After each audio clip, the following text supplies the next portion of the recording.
I never thought a regular weekend on campus would turn into 3 of the most terrifying days of my life. My girlfriend Sophia and I had planned to spend the weekend studying for finals.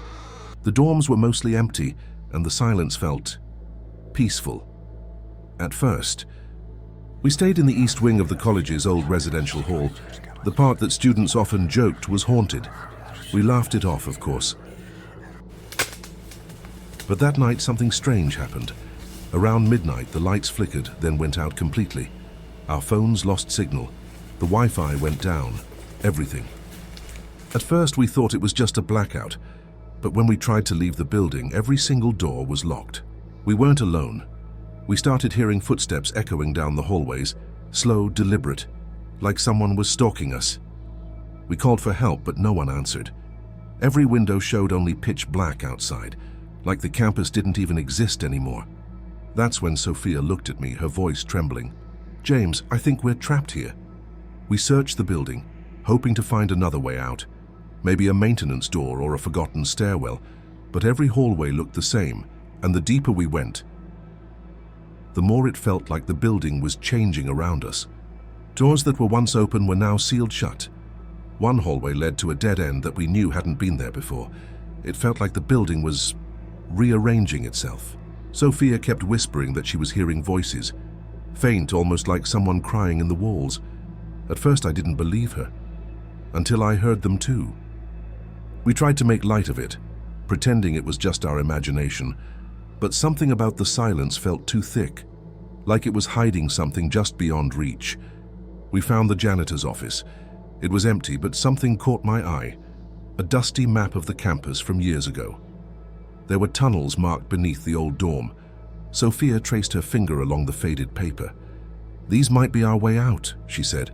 I agreed, even though I had a terrible feeling in my stomach. As we turned to leave, the lights in the hallway flickered again, but this time they didn't go out. They burst one by one, each exploding with a crack like a gunshot. We ran. We made it to the basement, where the air was thick with dust and mold. The walls were lined with old lockers and forgotten furniture, like no one had been down there in years.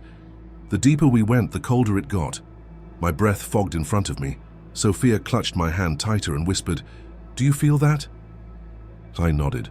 The pressure, like something watching us, not from in front, from behind. We turned slowly and caught a glimpse of a shadow disappearing around the corner. Tall, twisted, and completely silent. Not human, not right. We froze.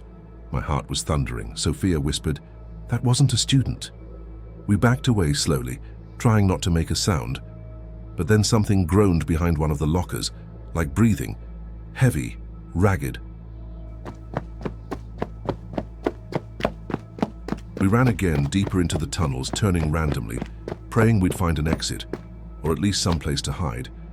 And that's when we found the first message, scratched into the concrete wall in jagged letters, "Don't listen to them." The next hours, or maybe it was a day, we couldn't tell anymore, were a blur of wandering in circles and hearing things that couldn't be there. Sophia started muttering things under her breath. At first I thought she was talking to me, but she wasn't. She was answering someone I couldn't hear. She told me the building was whispering to her, that it was trying to bargain, promising to let her go if she gave it something. I begged her not to listen, but she kept looking at the walls like they were alive. "It's watching us," she said. "It wants us." We found an old classroom filled with broken desks and strange symbols etched on the floor in chalk, or maybe it was ash. I didn't want to look too closely. There were candles, long burned out, like someone had tried a ritual, or was in the middle of one and stopped. Suddenly a door slammed somewhere upstairs, and then another. It was like the building was breathing, each slam like a heartbeat. We curled up in the corner of that room, holding each other, waiting for morning. But morning never came. On what felt like the third day, hunger and exhaustion started to consume us. But something else was taking over too, the sense that we weren't just being watched, we were being hunted. That night we heard it, a dragging sound through the hallway, and slow, wet, scraping metal across tile. Closer, louder. We held our breath. Through the crack in the door I saw something pass, not walking but slithering in jerks like a broken puppet being yanked on strings. It stopped in front of the room, silent. I swear it sniffed the air, Then it whispered, in a voice like wind scraping over bone, "James, Sophia."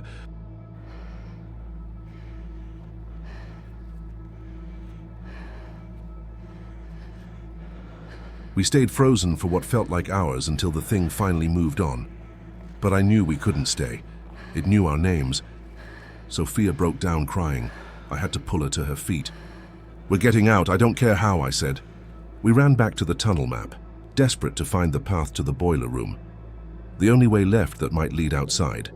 We reached the boiler room and, to our shock, the exit hatch was open. Like someone wanted us to find it, I didn't care. We crawled through. The tunnel led into an old maintenance corridor under the library, filled with pipes and the smell of rust. We kept moving, ignoring the sounds behind us, like claws tapping metal. Finally, we saw it, a service ladder leading up to a metal grate. Daylight. Real light. I boosted Sophia up first. She pushed the grate open and climbed out.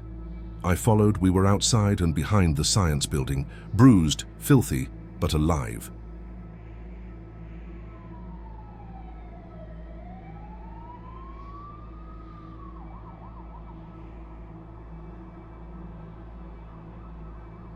Campus security found us minutes later. They said they'd been looking for us since Friday night, but to them it was still Sunday morning. We had been gone less than 36 hours. Sophia and I looked at each other. We knew we'd lived through 3 full days, but they insisted time hadn't passed like we thought. That night, back in our apartment, we found something under Sophia's hoodie.